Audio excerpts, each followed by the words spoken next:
All right. So what are the first question I ask is a general question. Why do we complain? Why do we complain? Okay. Let's think about that. Why do we complain? Okay. Um, Next question is complaining a form of relief? Is it a form of relief? That's another question. Okay. Is it a form of relief?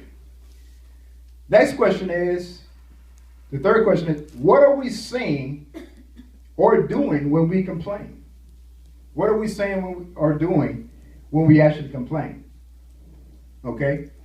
So if someone could, let's answer the first question. Why do we complain? This is anybody. It doesn't matter. It's anybody. Why do you feel that we as people, we as humans, why do we complain? Because things aren't going our way. Okay, things are not going our way. Okay, that's good. Things are not going our way. Sometimes we'll complain when things are not going our way. When something's not going right, things seem out of order in our lives. We'll complain about little things. It could be something on the job, like, well, so and so didn't show up today, or he didn't put the the water, here instead of here, whatever the case may be. That it could be small things. A complaint could be small, okay, minuscule, or it can be humongous at the end of the day. Okay, it doesn't matter the size of it. A complaint is a complaint at the end of the day. Okay, just like a lie is a lie. Okay, no matter they call it, what you say, white lies and whatever. A lie is a lie at the end of the day. No matter how you try to justify it, but it's still a lie. Okay, all right. So let's look at the next question. Is complaining a form of relief? Let me ask that question. Anyone? Sometimes. Okay. All right. So. So some people look at it as a form of relief. At times we feel that we get that off our chest. Okay, like, man, I got that off my chest. I feel a bit better. Okay, and so for some people may actually need to do that. Okay, because you heard certain people blowing a gasket or whatever, or blowing posters and all this crazy stuff. That's what people sometimes need to get. Yeah, sometimes you got to get stuff out of your system. Okay, you have to get that out of your system. Okay, but we can take that a little bit deeper as well. I'm going to put a pin in that one. All right? Okay. The third question was, what are we saying or doing when we complain? What are we saying or doing when we complain? Okay, it's not a trick question really. Like most of the time, and I kind of gave some examples earlier. It could be about anything. Okay, what are our actions actually when we actually complain? Okay, it could be yes sir? You said what? What are we saying, actually physically saying or doing when we complain? We don't have faith in God. Say again? You can be afraid? Okay. You don't have faith. Okay, faith. Okay. Upset? Okay. All right. Multitude of things there. Okay, there's a multitude of things that people just mentioned about that. Not only you don't have to actually say it with your actual mouth.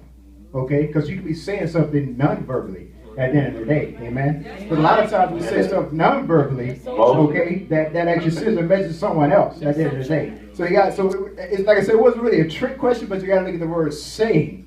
Okay, what are we saying or doing? Because the doing part will be the non-verbal stuff, your facial expression.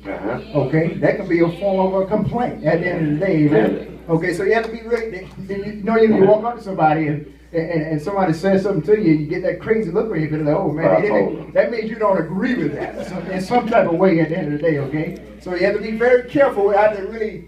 Even as a soldier, I had to learn to check my facial expressions, okay? Because soldiers pick up on it in 1 second. Like, oh man, first sergeant, he don't like that at the end of the day. So I had to really start checking my facial expressions. But even before I got to that part or that point, okay, what you need to do is think before you get to that point. Amen. And in the spiritual realm, guess what you got to do? You got to think and you got to pray. Yes. Come on, somebody. All right? You got to pray. Okay? Sometimes you need to pray before you open your mouth because the wrong thing come out. When it's out of there, guess what? You can't take it back. Remember, the power of life and death lies in the tongue. Okay? So once it's out there in the air, the enemy has it. He's going to take it. He's going to run with it. Amen? Okay? So you need to be very careful with that. Amen? All right. Unfortunately, it is quite easy for complaining to become a hobby. I want to say that again. Okay. Unfortunately, it is quite easy for complaining to become a hobby. All right. People. Complaining it's become so commonplace that it's just like us waking up in the morning, that's doing our chores or brushing our teeth or what have you, taking a shower or whatnot. It's that easy. It just rolls off the tongue nowadays. And sometimes we just be complaining about absolutely nothing. Amen. When it's something so simple to actually fix that all you got to do is just take the time to actually do it, even in the natural sense. Okay, all right. Now some things may be beyond your control, but let me tell you something. There is a God. Okay, where you have to go to Him and ask Him, "Hey, Lord, I need you right now." Okay, all right. So, how many of us know someone who complains a lot? I'm quite sure we all can say, everybody in there raise their hand. Everybody, okay? And sometimes you just go to the mirror and look at yourself. Sometimes I complain. My wife will check me sometimes. Hey, you need to start complaining about that. Sometimes we need that check every once in a while. That's right. Okay? That's right. All right? But they seem unaware of it. Or they will rationalize it as some kind of helpful kind at the end of the day. People you start to rationalize your complaint. Like, well, this is the way it is because of this. I'm complaining because this ain't right, or whatever the case may be. Instead of trying to actually fix or figure out a way to resolve the issue, okay, it's important that you do that. All right, but you have to be able to go to the Lord and pray. You have to be able to pray to actually do that. Okay, in certain circumstances. Okay. Now remember, the devil don't have a hand in everything. A lot of stuff is self-inflicted. That's right. Okay, let me make sure I make that understood. The devil made me do it. The devil made me say that. No, you said it on your own, or you did it on your own. Okay, so you got to do it. You have to be self-aware, self-conscious at the end of the day, and know your surroundings, your whereabouts, and actually what you're saying. Okay, you got to be able to bridle that tongue. You got to be able to watch what comes out of it. At the end of the day, amen? All right. Let's see. Because people are so unaware that they have become whiners, okay, it may be very well be that we are one of them and do not know it. Amen. Okay? If someone never tells you that you complain, but they always say you complain, then you're probably a complainer. At the end of the day, we can give all kind of excuses, especially when it comes to church. At the end of the day, okay, well, I couldn't make it because of the job. I couldn't make it because of this. Or whatever the case may be. But actually, have you asked God to give you that extra time? Have you went to God and said, God, can you allow me, can you make a way for me so I can actually be there on time, or I can be at Bible study, I can be at prayer meeting, or whatever the case may be. Okay? All you have to do is go and ask. Go and ask. Okay, just ask Him. He will make a way for you. Whether it's changing your schedule, okay, whether it's putting somebody in, hey, guess what? The boss man, you know what? I know you're a God-fearing man or woman. Guess what? He'll send you right on out. I'm gonna let you leave 30 minutes early so you can make it to your meeting on time. I've seen that happen over and over and over again. Yep. But you just gotta ask Him. Okay? And you gotta have faith to know that He will do what He says He will do. Amen? That's right. All right.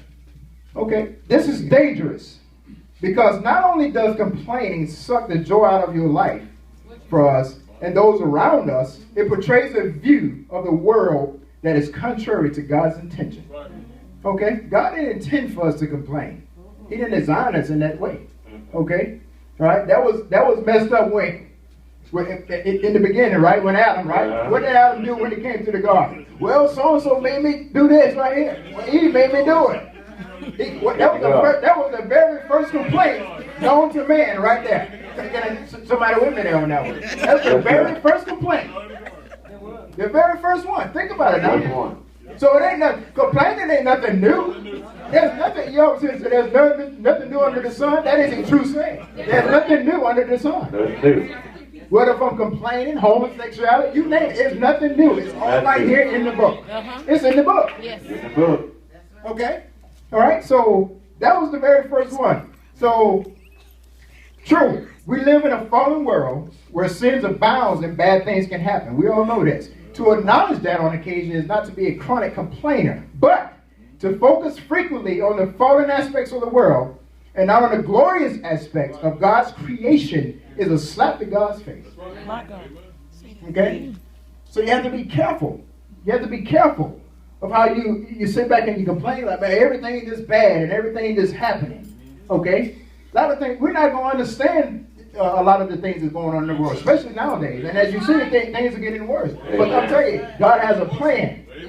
But we got to stay on the right side. We got to stay. We got to stay walking the path of righteousness, so that God can deliver us and heal us, and so that a lot of the things going on, it'll be like, okay, yeah, it happened, but guess what? I know I'm in God's will, so I'm gonna continue to press toward the mark. Amen. Amen. You gotta have your mind made up and ready, because the things of the world will pull you real quick.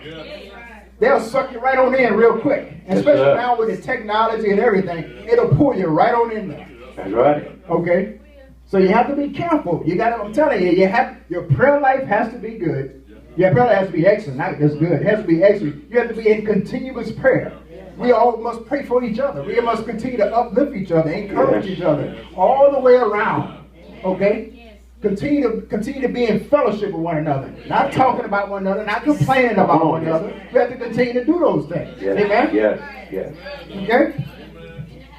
All right. So,